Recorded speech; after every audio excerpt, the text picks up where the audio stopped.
Hi there, everybody, and welcome to the Growth Execution Podcast. We are here every week with another great leader to give you the insights you need to launch, build, and grow your business.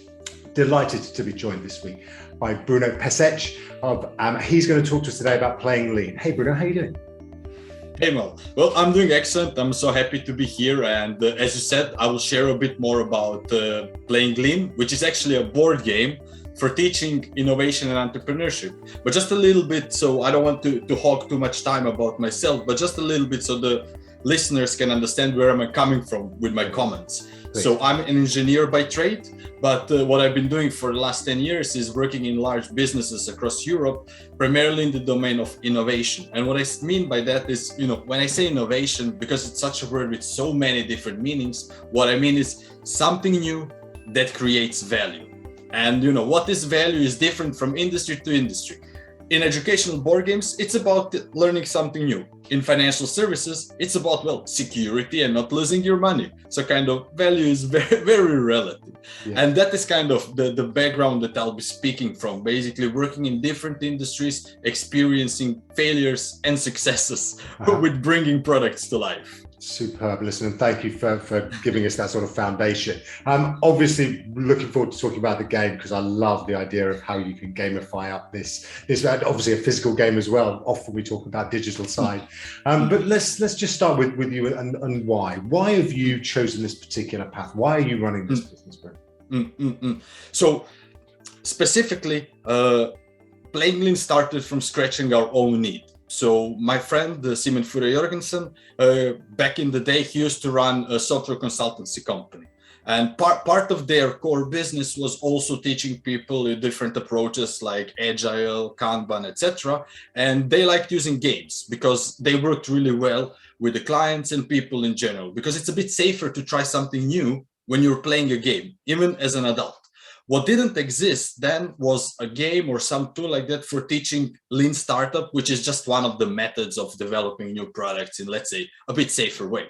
And since he liked playing, he said, well, why don't I try to make a game? And that is how the journey started, basically from scratching our own need. And that's why I'm so happy also to share this story, because it starts from this, I don't want to say egotistical, but it starts from us, but we didn't stop there. We said, hey, we don't define what the value is, right? As I said a bit earlier. So we need to figure out the people that will be playing the game. What will they find valuable as well? Because we don't want just to make a game for Simon and Bruno. We wanted to make a game for the world as well. Wonderful. Listen, and I can't wait to have a go at it. So is it, thinking about the kind of audience and people who are looking to found their own business and launch their own business, the innovation side clearly is a really powerful driver often of new business. Do you find that there is a way that you can structure that? And is that what that Playing Lean is, that helps an entrepreneur to really avoid some of the mistakes or make sure that they're learning the right way? Yeah. So instead of actually talking about the game, what I want to talk about today is our mistakes and things we did when developing and launching the game as a product, because I think those lessons are something that any entrepreneur or business owner can reuse. And let's start from the beginning, just continue what I said a moment ago. So as I said, we started by saying, hey, we want to scratch our own itch. We want a game to teach someone some things. That's, let's say, was our idea of a product. And then what we started, because, due to our background, we said it's important to test with users. And we did that. So we made different iterations of the game. We played with many users. Everybody loved it. But the story didn't start that. When we decided to financially launch the game, it was massive failure, a flop. Wow. And we were surprised because we played it with so many people. And everybody, loved it. They learned what they needed to learn. They could understand the rules. So we were a little bit perplexed. And we decided to go crowdfunding route instead of bootstrapping or putting in a lot of our own money. So what we had the advantage, because we went the crowdfunding route, we could actually look into who were the people that did spend the money and who were the people that didn't spend the money but said they loved the experience. And this was our big learning. One of the big learnings that I believe is applicable for every business owner is we learned that our users aren't our customers. Even though our product was about teaching someone how to become a better entrepreneur, innovator, use lean startup, they weren't really the customer, because they didn't want to have the game. They wanted to play the game. And then we realized, hey, our customers are actually consultants and coaches and service providers that want to offer trainings and education. So we realized, hey, we actually have a customer base and a user base, which aren't always one-to-one for every product. Like we learned the hard way for ourselves. Am I making sense so far? Absolutely, Bruno. Yes. So completely got it. And this is, again, something that you can help others to learn, is that actually those that are delighted by what you were doing are not necessarily those that are going to pay for it. Exactly. And it's kind of, if they don't put their money where their mouth is, it is a bit difficult about the feasibility of any product, right? That's a problem. That's a big problem. So how did you overcome that? How did you manage to then start to monetize the product and make it into a profitable enterprise? Yeah. So when we realized who are our actual customers, we said, okay, for users, it's achieving what it needs to achieve. But now we must learn what is it this customer, or in our case, like training providers, educators, what is it that they need? Because yes, we have a game that teaches them something, but what is it they need? And then we went into a lot of investigation, exploration, talking to a lot of people in that domain as well. And we learned some critical things, like it needs to look professional. And I know this sounds funny when we're talking about it. Of course, a product needs to look professional. But if you look at a lot of products out there, even in the superstore, but especially educational products, they aren't really polished. So they lack this oomph.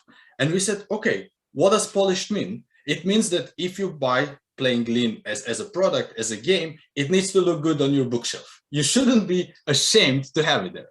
Then another thing we learned is, well, they basically want prepared educational materials. Like if a university professor goes and looks for a game to buy for their innovation or entrepreneurship masterclass or whatever, they want to have slides, they want to have images, they want to have facilitator guide, etc., etc.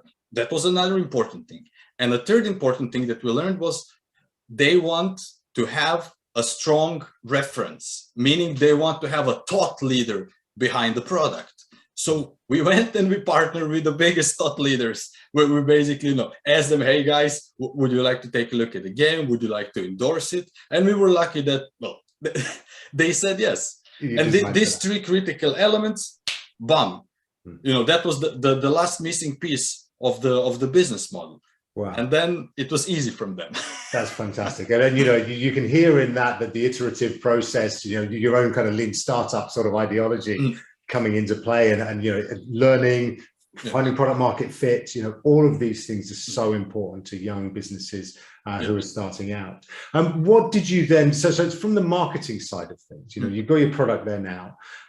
How did you then go out to market, and how did you start to really drive into the right audience? Yeah. So here we need to tie a little bit into Lean Startup as a movement. So to those that are a bit unfamiliar, Lean Startup basically started as something that we call as a grassroots movement. So it started within a community. So it started back in 2008 in the Silicon Valley, and then it started spreading across the world. But it was basically entrepreneurs that were a little bit unhappy how things are done, and they wanted to try something different. And we basically took the same approach with Playing Lean, because it came from the same community. So we said, instead, of big marketing budgets or things like that, we want to crowdfund it, which is also a marketing channel in itself. And then we want to basically run it through different communities around the world. So for example, I traveled to Australia for a month. I was in every big city, going there to startup events, playing the game together with entrepreneurs, going to universities, basically showing and allowing people to experience the game. And we did similar things in Europe, in Americas as well. And kind of what our ambition was, a lot of, again, these products, they're behind very prohibitive licenses, which is good from a business perspective. You don't want people just to buy the game. You want them to buy a subscription-based license, etc. But in our case, we said, we want this to make an impact. You buy the game, do whatever you want with it. And that is kind of what we said. That means that we also were curious, or wanted to create, let's call them ambassadors. Yes. So kind of, if you like the game, buy, talk to people about it. We don't mind. If you want to buy the games and resell them for a profit, we will not jump in. It's your prerogative. Do whatever you want. And we have succeeded because now we have hundreds of people across the world who have successful businesses, and I'm happy for that. That's really my biggest aspiration, and I'm so happy for it. Fantastic. Because when we started out and we were asking why is it that you're doing this? Essentially, it's the satisfaction of seeing other businesses and entrepreneurs build and grow theirs. Yeah, exactly. Because really, when we look at the history of mankind, yes, we always have these big organizations, but it's the smaller ones that are driving change, and the smaller ones eventually do become the big monsters and behemoths that we have today. But really disruptive ideas and cool things, they come from the small organizations, and the more we have them, the likelier it is something new will come up. Yeah, brilliant. That's so good, Bruno. And thank you so much for sharing it. What I wanted to ask as well, we'd like to kind of just ask a bit of a quick fire round of various questions. I wonder, what's the best piece of advice you've ever received? Best piece of advice. I will share the worst piece of advice I ever received. Okay. And it's important to say it came from a good place, but for me it was horrible advice. So when I started my career as a very, very enthusiastic engineer who wanted to do new stuff, and then a very senior engineer told me, son, don't spend your energy trying to set the mountain straight. And I can understand where he was coming from, because, when the system breaks you after 20 to 30 years, then you don't want to try anything new. But to me, it was like, what? I want to do new things. I don't want to be in such a place. So it was best advice I received, because I changed my life after it. Understood. So it was hearing that you knew actually this is the wrong place, and you need to go and find somebody who did want to flatten the mountain. Exactly. And who would you say is your inspiration? Inspiration? Well, maybe this is a stereotypical answer, but I would definitely say, I was very lucky to have good parents. So they allowed me to pursue my curiosities, to do whatever I want. I said, Mom, Dad, I want to study robotics. Mom, Dad, I want to be an engineer. Sure, son, no problem. Mom, Dad, I would like to study abroad. No problem. Go and do it. So that made it, easy to pursue my curiosities, which I think, is important. And I'm very grateful for that. Fantastic. If you were to meet young Bruno, just starting out, what would you want him to know that you know now?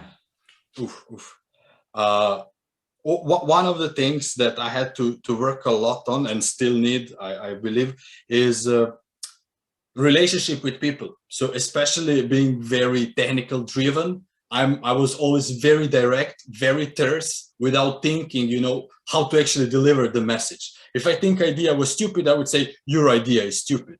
But that's not a good way to go around in life. And I might be wrong. Just because I think idea is stupid doesn't mean it really is. So I would suggest a younger Bruno to think a little bit about, try to empathize, try to think also from different person's position, because it isn't just how you see the world, but how others see it as well. That's such good advice. I think so many people could also, really try and get into that as well. Listen, you've been so kind and so grateful. We're so grateful for your insights. I wonder, what's next for you? What are you on at the moment? Well, it's just continuing. I say same old, but what I've been trying really hard for the last 3 years, as you can hear, I'm very passionate about sharing what I know, now realizing that I don't know the whole world, but I've been trying really hard, to write blogs, to put things out there, visit podcasts like this one, because my only ambition is, as I told you earlier, when the listener hears us, just try one new thing.